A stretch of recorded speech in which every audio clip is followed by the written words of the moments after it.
Taliban are on their knees appealing to the evil West for help. Taliban appeal again for UN seat after Afghan ambassador quits. So the old Afghan government that was overthrown by these animals. They obviously they don't care Army about regime, yeah.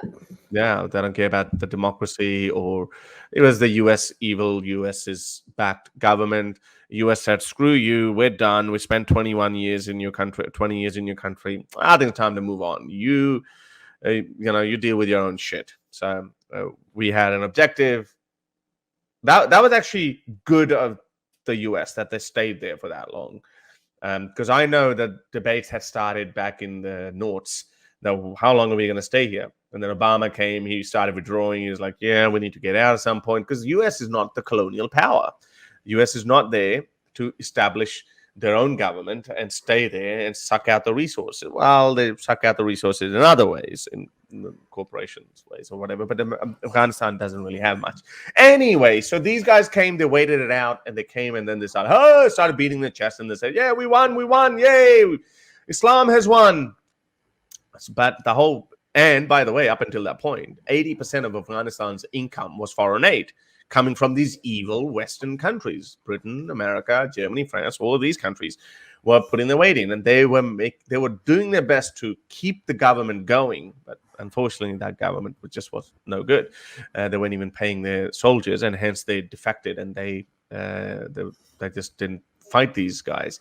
But now, yes, you've taken over a country. I remember this line from the TV show Spartacus, where, Spartacus ended up victorious in that particular incident, but Spartacus takes refuge on Mount Vesuvius. This is a historical fact, but the dialogue is probably not. so he was surrounded. But it's just beauty. There's an irony in that. So he was surrounded by the Romans, led by Glaber.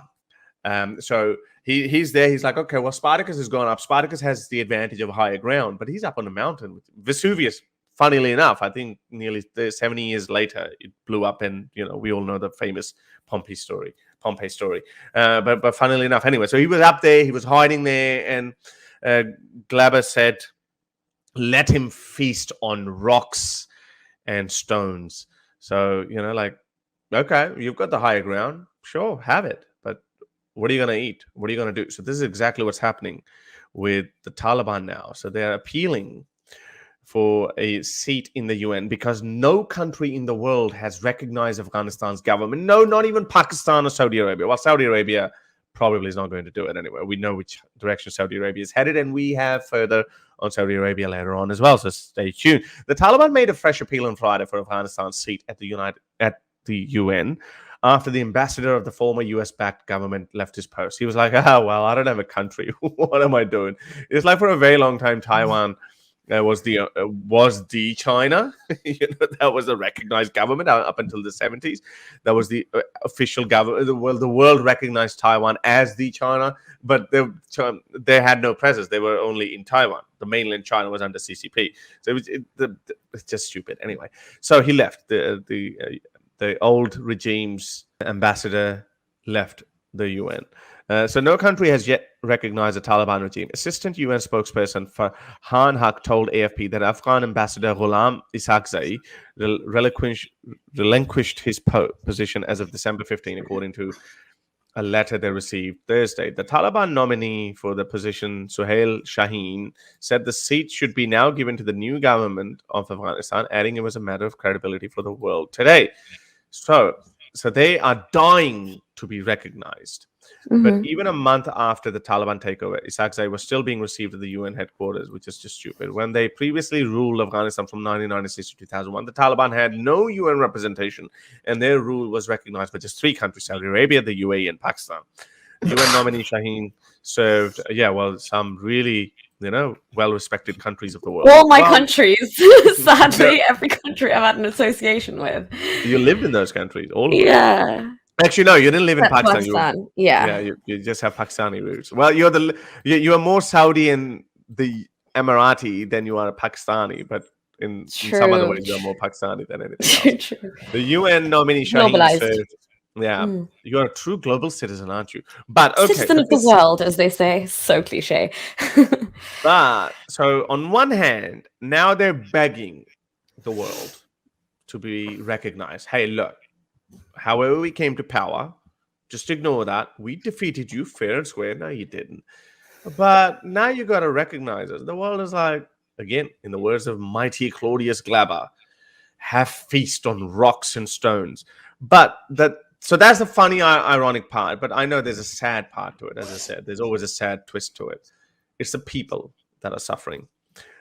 So there's another twist to this tale. It says Afghan Taliban leaders appeal for help as migrant crisis looms. So Afghanistan is on a brink of a famine. People will be dying very shortly, and people are looking to leave the country in huge numbers again now because there's no money coming in. All the money, which, by the way, Taliban have no right or claim on, as I said, previous Afghan government was being run on foreign donations. So those countries have not only just stopped giving them any more money, but they have also said, well, the money that we had already given, we're going to freeze the accounts.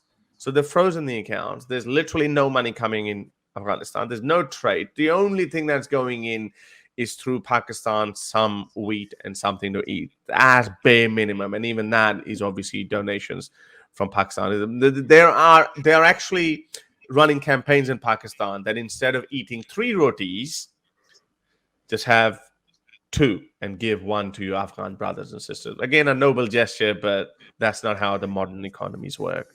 That's not how the modern world works. So, senior Taliban officials appealed on Saturday for international help to combat a deepening economic crisis that has fueled fears of another refugee exodus from Afghanistan. The comments at a special meeting to mark the UN's International Migrants Day underlined the new Taliban government's push to engage with the world community 4 months after the seized power in Kabul.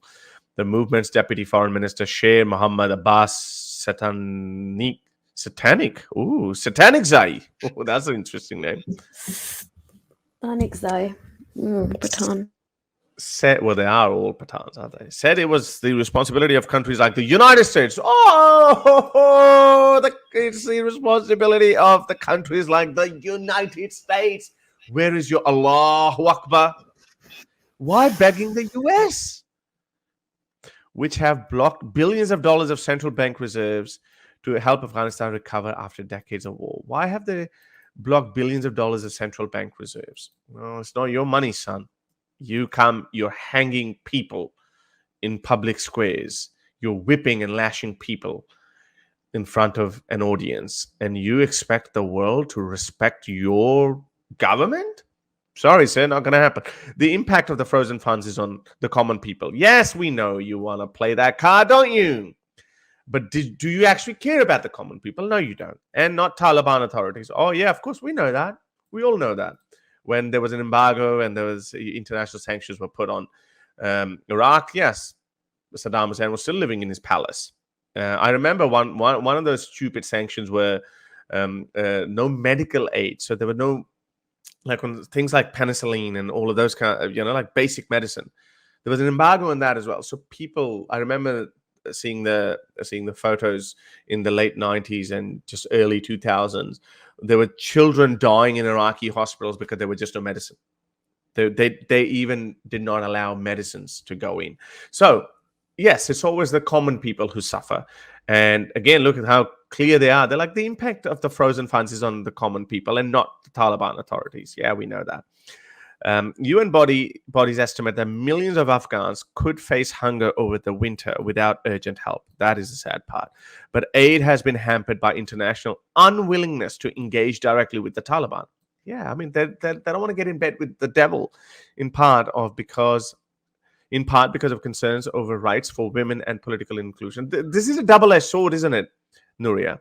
On one hand, you are trying to save the Afghans, trying to protect their human rights because of the treatment of women and even men and children, right to education. All of these things you're trying to protect that, and you're trying to send a message. Look, sorry, we don't want to deal with you because you flog people, you stone women to death, you shoot them in the faces. That's what you do. So we don't want to deal with you. So we're gonna look the other way. But then when they look the other way, the same people that they're trying to respect their human rights of, the very same people are going to suffer. How do you? What is the solution? What do you think? Well, I think it's so insane because, like you're saying, there's a humanitarian crisis, and it's not even waiting to happen. It's started. Lest we forget, there's dads out there selling their daughters just to guarantee that they get their next meal on the table. That's how scarce food is out there right now, that people are willing to sell their own young flesh and blood just to guarantee that they have another morsel to feed the rest of the family. It's so hypocritical for the same regime to come in and say, look, we've taken over, this is our country, we want it back, we want to run it according to Sharia law as the Islamic Emirate, but without any funds coming through from the West, and we're left to kind of, if we're left to our own devices. Look at the state of the country. They have Afghanistan does have untapped natural resources. They have minerals. They've got there are things that this young generation, if they want, it's sad. It's sad because, okay, fine, the Taliban took over, but this entire next generation that we're seeing are going to suffer. Right. And no matter what Pakistan does, if everyone in Pakistan decides to eat one roti or less a day, it's sadly not going to fix the situation where girls on the verge of getting their studies done, getting their PhDs, are now being held back potentially for years, if not the ones who are literally the forerunners of the future generations are being stopped in their tracks. But again, education seems like a silly thing to talk about when people don't even have enough food to eat on their tables. And the fact that, obviously these international governments cannot recognize the Taliban, as you said. Look at, you can't, in the 21st century, the way that they're acting and Sharia law as a society, it's so, you cannot be in favor with the West, and you cannot work in a way that's conducive because you're almost a parallel society. You are a parallel entire, your concept of your worldview will never ever be in alignment enough for you to progress on your own, which is why they're begging for handouts and they're begging to be recognized. It's just, honestly, it's an absolute disaster. And when you say what's the solution, who knows what's the solution? What do you do? What do you do because the Taliban are in power? It's too late. If maybe America had hung about a little bit longer, which again, you can take whichever side you want here, but if America hung out a little bit longer and saw this young generation through for another 10, 20 years at least, and they could kind of make sure that at the grassroots level the mentality and the infrastructure and institutions had been set up so it would be a functional, at least a proxy semi kind of functioning democracy, not the way they left it at all. They've actually, the way they left it was a disaster in itself. They had no idea that Kabul would fall so quickly, and they've left thousands of unused military weapons that are now they're in the hands of the Taliban. So what do you do when you hand a bunch of goons better technology that they could even have access to? That's fallen into the wrong hands. And as you were saying, every segment of society has a disservice when the Taliban is in power. So they can't even feed their own people. What does that tell you about these people left to their own devices? They've taken over the country. They can't manage it for love nor money. They cannot guarantee their own people safety, freedom, food, education, the prisoners to be locked up, still in jail behind bars, not let rapists loose and let abusers loose, and it's all fallen apart. It's not just a humanitarian disaster, it's an economic disaster, it's a socio-political disaster, it's a disaster whichever way you look at it. But it is a bit of a catch-22 for these Western countries, because how do you consciously recognize a government like that, but also go to bed at night knowing that your holding back on aid is stopping a 6-year-old Afghan girl from having her tummy full, Mm. Let's wrap this one up with the actual what happens at the end. So, if the abrupt withdrawal of foreign aid following the Taliban victory has pushed Afghanistan's fragile economy close to collapse, millions are without work, and their banking system is only partially functional. If the political and economic situation doesn't change, there will be more migration. Oh, so the migration card as well. Hey, you're worried about the refugees coming in? Well, there it is, Stanik Zai said. The United States has issued guidance that would permit personal cash remittance to Afghanistan, but it has not relented on its refusal to release the $9 billion in central bank reserves or lift sanctions on a number of Taliban leaders. $9 billion is a huge, well, not a huge money when it comes to countries, but $9 billion. It's like giving $9 billion to Osama bin Laden. These guys were soft. These guys were Al Qaeda sympathizers. So $9 billion, what can they do? That's just basically shooting yourself in the foot. So United States, and I can understand why United States cannot allow that. The Taliban Foreign Minister Amir Khan Muttaqi met representatives from the international community of the Red Cross on Saturday in Islamabad, Pakistan, ahead of a meeting of foreign ministers from the Organization of Islamic Cooperation to discuss the situation in Afghanistan. He said the Taliban welcomed international humanitarian organizations and gave assurances that they would be allowed to work unimpeded. Really? Now, what happens if... That's not true. That is definitely not true. I think... Are you going to talk about what I think? No, you go for it. You go for it. Wasn't there... okay, just to follow up on that, some of the last few countries on Earth to not be able to frickin' eradicate polio are Pakistan and Afghanistan, right? And they're not even letting kids in rural villages get inoculated without shooting down the policemen who are watching over this humanitarian progression. That they could, what motive would you have to want your kids to your own country to not have polio as a... Two reasons. Yeah, we know there's depraved mentality, but go ahead, tell me. Well, number one, obviously, they think that this is a Western conspiracy to make our little willies not work, so that's what they're going to do. But number two, I think America is responsible for it. But when they captured Osama bin Laden, the guy who gave information to the CIA, he obtained that information from someone volunteering as a polio drop right. As a polio worker, and he went there, gave polio drops to kids in Osama bin Laden's household, and that's how he found out that there's Osama bin Laden hiding in this house. Went back, gave it to passed the information on to the CIA, and that's how the whole thing happened. So they said, "Wow, we don't trust this." They'll have severe PTSD from polio workers now, won't they? Yes, but the stupid thing is, do you really think that America's going to play the same trick again? They're not going to do that. They might come around with something else. And then you go. So anyway, but maybe America thought that they're not going to be that stupid that they're going to do that, but they are stupid. So anyway, so that's the reason. And yes, what about women rights workers? He said that the human rights workers will let them help. But human rights is not just giving you a little piece of bread. Yeah, human rights comes with a lot of other things. Human rights come with telling women as well what their rights are. Do not let your husband beat you up. So if a human rights worker from the Red Cross or something comes and says, hey, she sees a big black eye on an Afghan woman, she tries to say that, you shouldn't be beaten up like that. What is going to happen if a Taliban overhears that, or her husband hears that and complains to Taliban that, hey, these UN Red Cross workers, they're telling our women not to, stand up to your abusive husbands. So this is bullshit, because Taliban is a totalitarian fascist organization, and they just got a hold of an unfortunate amount of people, unfortunate, unlucky people, and as a result, what's happened to them. And the Taliban actually unlocked those domestic abusers and stuff from the jails and said, "Go free. This is not wrong. According to Sharia, Islamically, you're allowed to beat up your wife. You can give her a black eye. It's not a problem." So they actually let them out. They've let these people back out.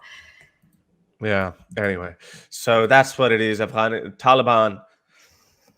This is I can't think of any other moment in history, not that I'm a history scholar, but I know a little bit of history. I can't think of any other instance when a force allegedly militarily defeated its enemy, and then 2 months later they're like, hey, Mr. Former enemy, please send us some money.